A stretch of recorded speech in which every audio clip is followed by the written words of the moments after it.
आप सभी को जय मसीह की। आज परमेश्वर के वचन में आप सभी का स्वागत है। परमेश्वर पिता आज अपने वचनों के द्वारा आप सबको बहुत ऐसे आशीष को दे। पिता परमेश्वर आज अपने वचनों के द्वारा आपसे बोले और बातचीत करे। आज हम परमेश्वर के वचन से सीखेंगे आपका केंद्र बिंदु कौन है, किस पर अपने फोकस को आपने लगा कर रखा, किस पर आपका ध्यान है। और इसलिए आज परमेश्वर अपने वचन के द्वारा में कुछ विशेष बातों को बताना चाहता है।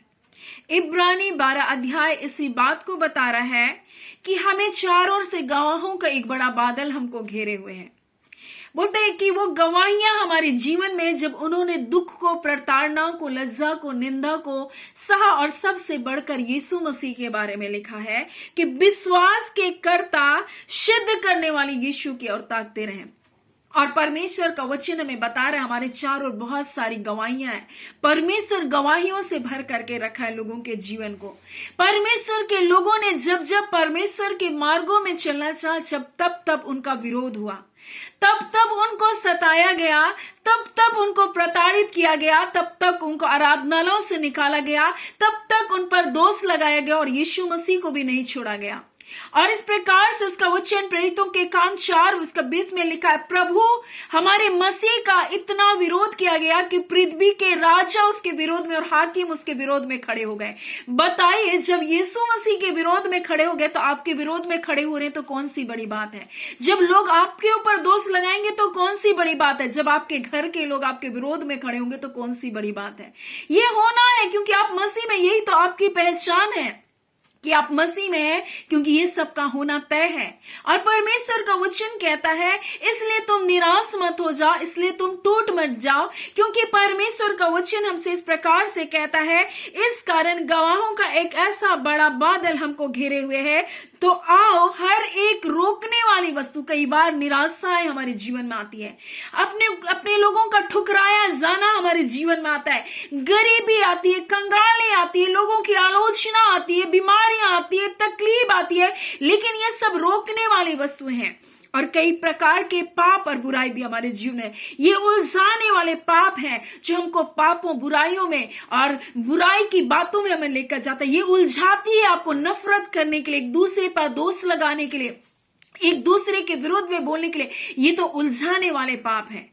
और इसलिए बुरा गवाहों का इतना बड़ा बादल हमको घेर करके रखा है। और सबसे बढ़ करके विश्वास के कर्ता यीशु मसीह की ओर बोलता है कि हमको ताकना है, क्योंकि हम जिस दौड़ में दौड़ रहे हैं उसमें हमको धीरज के साथ दौड़ना है। और ये बातें हमारे जीवन में होंगी और होती रहेंगी, लेकिन आपका ध्यान कहाँ है। इसलिए बोला विश्वास के कर्ता यीशु मसीह की ओर ताकते रहें।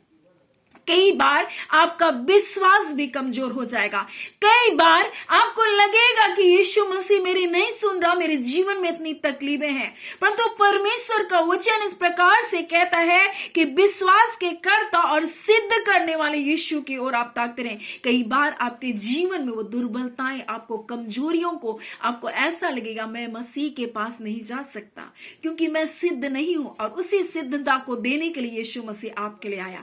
आप सिद्ध नहीं थे, आप स्वर्ग नहीं जा सकते थे, आप उस योग्य नहीं थे, इसीलिए तो यीशु मसीह आपके लिए आया, आप विश्वास का उपाय करने के लिए वो आया। और यीशु मसीह ने बहुत सारे लोगों के जीवन को देखा और उनके अविश्वास को देखकर यीशु मसीह सोच में पड़ गया, इनको ये अविश्वास कैसे है करके। और यहाँ पर यीशु मसीह जो विश्वास का करता है वो आपसे कहना चाहता है, हो सकता है आप विश्वास में कमजोर भी हो रहे हैं, हो सकता है आप अपने आप में ऐसा लग रहा है कि मैं मसीह के योग्य नहीं हूं, मैं ऐसे चाल को नहीं चल सकता, लेकिन परमेश्वर का वचन हमें इस प्रकार से कहता है कि यीशु मसीह जब हम पापी ही थे तब वो हमारे लिए आया। वो भले चंगे लोगों के लिए नहीं आया, वो भले चंगों को बैठ की जरूरत नहीं है बोला, परंतु बीमारों को है। यानी यीशु मसीह ऐसे लोगों के लिए आया जो पापों में, अपराधों में और गुनाहों में गिरे हुए थे। एक ऐसी स्त्री जो 5 पति कर चुकी थी और उसके लिए कोई उम्मीद नहीं थी। एक ऐसी स्त्री जो व्यभिचार करते हुए पकड़ी गई थी जिसके लिए कोई उम्मीद नहीं थी। एक ऐसा लड़का जो अपने पिता से दूर चलाकर अपने जीवन को नरक के जैसे जिंदगी में बिताया, मित्रों के गंदे संगति में चला गया, और यीशु मसीह उसके लिए बोलता है कि एक पापी अगर मन को फिरा कर आता है तो परमेश्वर के राज्य में आनंद करता है। यानी वो परमेश्वर खोए हुओं को ढूंढने के लिए इस पृथ्वी में आया। और हो सकता है आपको लगता है कि मैं मसीह के योग्य नहीं हूं, परंतु आपको लगता है मैं विश्वास में इतना परिपक्व नहीं हूं कि मैं आशीषों को प्राप्त कर सकता हूं। और एक ऐसे ही पिता के बारे में बाइबल में मरकुस 9 अध्याय में बताया, जब उसका बेटा दुष्ट आत्मा से ग्रसित था और उसके बेटे को कभी आग में कभी पानी में दुष्ट आत्मा गिराता था, उसको मार डालना चाह रहा था, परंतु चेलों के पास लाया, चेले उसको निकाल नहीं पाए। यीशु मसीह ने उनके अविश्वास को देख करके कहा, मैं कब तक तुम्हारे साथ रहूंगा, तुम्हारी सहूंगा। और यीशु मसीह इस बात को कहता है कि बोलते कि कब तक मैं तुम्हारे साथ रहूंगा, परंतु उसने उसका साथ नहीं छोड़ा। ऐसा नहीं किया कि जा मैं तुम्हारे बेटे को चंगा नहीं करूंगा। उसके पिता ने कहा, मैं विश्वास करता हूं, मेरे आप विश्वास का उपाय कर। और यीशु मसीह यही करने आपकी जिंदगी में आया। हो सकता है आपके जीवन में विश्वास की घटी होगी, परंतु यीशु मसीह आपके विश्वास को पूर्ण करेगा। वो विश्वास का करता है और परमेश्वर का वचन कहता है, उसके वचन के सुनने से विश्वास उत्पन्न होता है और यीशु मसीह आपके विश्वास की घटी को पूरा करने के लिए आया। आप हो सकते अपने आप में सिद्ध नहीं कि मसीह के पास आ सके, आपके गुनाह आपको रोक रहे होंगे, आपकी गलतियां आपको रोक रही होगी, परंतु यीशु मसीह सिद्ध करने वाला है। इसलिए आप उसकी ओर ताके। आपका ध्यान किसकी ओर है? मनुष्य आप पर दोष लगाएगा। जिस प्रकार से उस स्त्री को जो पाप में व्यभिचार में पकड़ी गई, हर लोग उसके ऊपर पत्थर को उठा करके खड़े थे, उसको मार डालना चाह रहे थे, परंतु यीशु ही था जो उसके पापों को क्षमा किया। आज संसार हो सकता है आपके जीवन में पत्थर उठाकर आप पर दोष लगाने के लिए खड़ा होगा और बहुत सारे लोग अंतिम समय में आपके घर के लोग आपके विरोध में खड़े हो जाएंगे, परंतु यीशु मसीह की ओर ताके। वही है जो दया करने वाला, वही है जो क्षमा करने वाला। और परमेश्वर का वचन इस प्रकार से कहता है, वो ना आपको छोड़ेगा ना आपको त्यागेगा। वो परमेश्वर ठुकराए हुए लोगों को भी अपनाता है, वो टूटे हुए पात्र का भी आदर करता है। हो सकता है लोगों ने आपको ठुकरा दिया, हो सकता है आपके जाति भाइयों ने आपको ठुकरा दिया, हो सकता है आपके परिवार के लोगों ने आपको ठुकरा दिया, लेकिन वो परमेश्वर जिसके पास आप आए हैं वो आपको नहीं ठुकराएगा।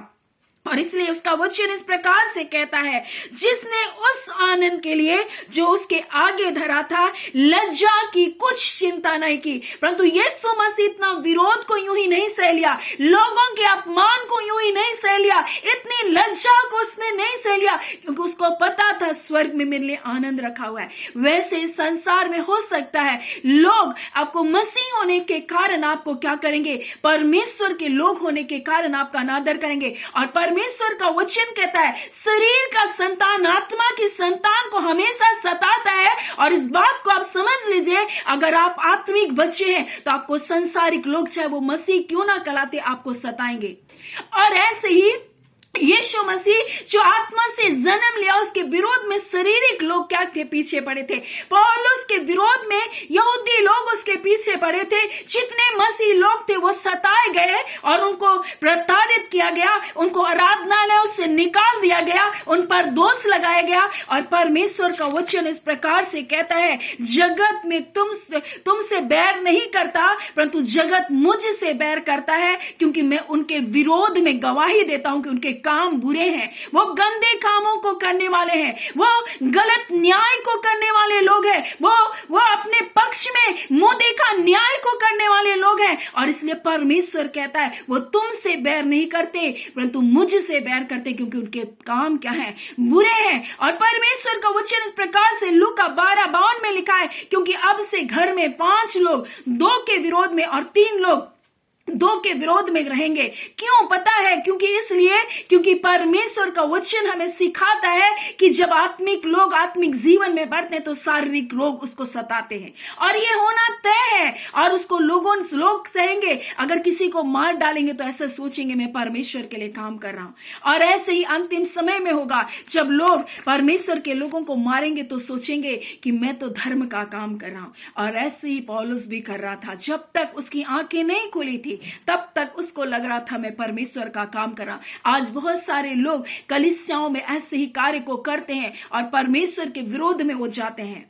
और परमेश्वर के दंड के लिए वो अपने आप को क्या कर रहे हैं, तैयार कर रहे हैं, क्योंकि वह नहीं जानते कि परमेश्वर ने प्रेम किया है, परमेश्वर ने क्षमा किया है। अगर उनको क्षमा नहीं करना होता, अपराधों को अगर 50 साल आपके गिन के रखना होता, तो कभी भी अपना बेटा यीशु मसीह को नहीं देता। उस पापी ने स्त्री को नहीं कहता कि जा तेरे पास क्षमा किए गए, और उससे कहता कि ना। लेकिन एक व्यक्ति अगर किसी के पापों को बार बार बुरा है, तो परमेश्वर का वचन कहता है वो प्रेम का खोजी नहीं है, वो प्रेम का खोजी नहीं है, क्योंकि जो अपने भाई के अपराधों को क्षमा नहीं करता, उसमें परमेश्वर का प्रेम नहीं। जो अपने भाई से प्रेम नहीं करता, उसके अंदर परमेश्वर का प्रेम नहीं है। और इसलिए परमेश्वर आज अपने लोगों से कहना चाहता है, आपके जीवन में जब दुख और प्रताड़ना आएगी, जब आपके सामने बहुत सारी ठोकरी की बातों को आएगा, जब आपके लोग आपका तिरस्कार करेंगे, परमेश्वर का वचन कहता है तुम आनंदित होना, क्योंकि गवाहों का ऐसा बड़ा बादल हमको क्या कर रहा है, घेरे हुए है। तो आओ हर एक रोकने वाली वस्तु और उलझाने वाले पाप को दूर करके वह दौड़ जिसमें हमें दौड़ना है, धीरज के साथ दौड़े।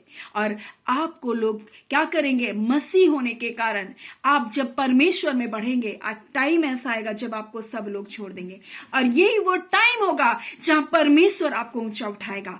परमेश्वर आपको बताना चाहता है कि मैं ही तुम्हारे लिए काफी हूं। इसलिए सिद्ध करने वाले यीशु की ओर आप ताकते रहे, विश्वास के कर्ता यीशु की ओर ताकते रहे, क्योंकि उसका वचन कहता है उसने उस आनंद के लिए, उस स्वर्गीय राज्य के लिए जो आपके जीवन में वो देना चाहता, अनंत जीवन देने के लिए यीशु मसीह ने क्रूस का दुख सह लिया और परमेश्वर के सिंहासन में दाहिनी ओर जा करके बैठ गया। उसने आपके लिए दुख उठाया। इसलिए उसका वचन 3 में कहता है, इब्रानी 12:3 में, इसलिए उस पर ध्यान करो, यीशु पर ध्यान करो, जिसने अपने विरोधों में पापियों का इतना विरोध सह लिया। किन का विरोध सहा? पापियों का इतना विरोध सह लिया कि तुम निराश होकर के साहस ना छोड़ दो। तुमने पाप से लड़ते हुए ऐसी मुठभेड़ नहीं की कि तुम्हारा लहू बहा है बोलता है। और परमेश्वर का वचन कहता है तुम्हारे विरोध में लोग खड़े होंगे, तुमको प्रताड़ित करेंगे, तुमको लज्जा का सामना करना पड़ेगा, लेकिन परमेश्वर का वचन कहता है अपना ध्यान उसके ऊपर लगा कर रखो। हमारा ध्यान, हमारा केंद्र बिंदु यीशु होना चाहिए और कोई नहीं।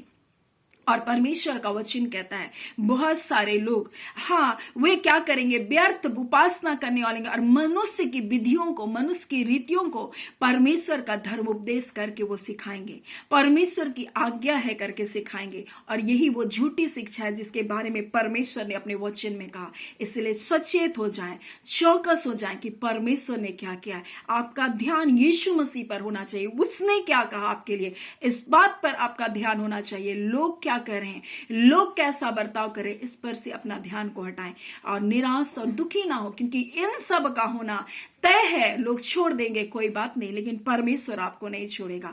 और परमेश्वर का होना ही आपके लिए जरूरी है, क्योंकि वो बहुत जल्द आने वाला है हमारा यीशु, और अपने चुने हुओं को लेकर जाएगा। इसलिए अपने जीवन को तैयार करें, ना क्रोध में, ना रोष में, ना बैर भाव में, ना नफरत में, ना ईर्ष्या में, किसी के लिए विरोध ना रखते हुए क्षमा कर दे एक दूसरे को और अपना ध्यान यीशु की ओर लगा कर रखे। सो परमेश्वर पिता इन वचनों के द्वारा आप सबको बहुत ऐसे आशीष को दे। आमीन। आइए हम प्रार्थना करेंगे। धन्यवाद देते जीवते सच्चे सामर्थी खुदावन परमेश्वर, राजाओं के राजा और प्रभुओं के प्रभु, हम आपका धन्यवाद करते हैं। आज के इस वचन के द्वारा पिता अपने लोगों को आपने सिखाया है परमेश्वर पिता, हमें सिखाया है प्रभु कि हमारा ध्यान सिर्फ आपकी ओर लगा रहने पाए। लोगों के पिता परमेश्वर बातों की ओर नहीं, आलोचनाओं की ओर नहीं, ओ पिता उन सताहट की ओर नहीं, ओ तकलीफों की ओर नहीं, वो उलझाने वाले पापों के बंधन में ना फंसने के लिए प्रभु जी, पिता वो पढ़ने ना पाए, परंतु पिता सत्य पर वो चलने वाले बन सके, एक पवित्रताई का जीवन को आपके लोग जीने वाले बन सके। खुदावन परमेश्वर, आपके प्रिय लोग जो प्रतिदिन इन सेवकाई के साथ जुड़ते हैं, उन्हें हम ब्लेस करते हैं प्रभु जी। आपके बच्चे पूंछ नहीं परंतु सिर बनेंगे। खुदावन वो नीचे नहीं परंतु ऊपर ही उठेंगे। खुदावन ये ब्लेसिंग परमेश्वर आप अपने मुख के प्रकाश को उनके ऊपर चमका कर प्रभु जी आप उन्हें आशीष को देंगे परमेश्वर, अपने तेज को आप प्रकट करके प्रभु उनके जीवन को आप बहाल करेंगे। खुदावन आपके लोगों पर आपकी आशीष, आपका कल्याण, आपकी कुशलता, आपकी सुरक्षा, आपकी भलाई, आपकी चंगाई यीशु के नाम से बनी रहने पाए। जितने बंधन बंधुआई में, दुष्ट आत्माओं के बंधन में, यीशु के नाम से आजाद होने पाए। बीमारियां यीशु के नाम से चंगे किए जाए। हर प्रकार का अंधकार का बंधन टूटे, निराशाओं के बंधन टूटे, कला पारिवारिक कलाओं के बंधन टूटे, और खुदावन अपने लोगों को आप शांति और आनंद को दीजिए। हम धन्यवाद करते पिता, आपने प्रार्थना सुना। प्रार्थना आपके बेटे यीशु के नाम से हम मांगते हैं। दया सुने, अनुग्रह से ग्रहण कर लीजिएगा। आमीन। परमेश्वर पिता आप सबको बहुत ऐसे आशीष को दे। आमीन।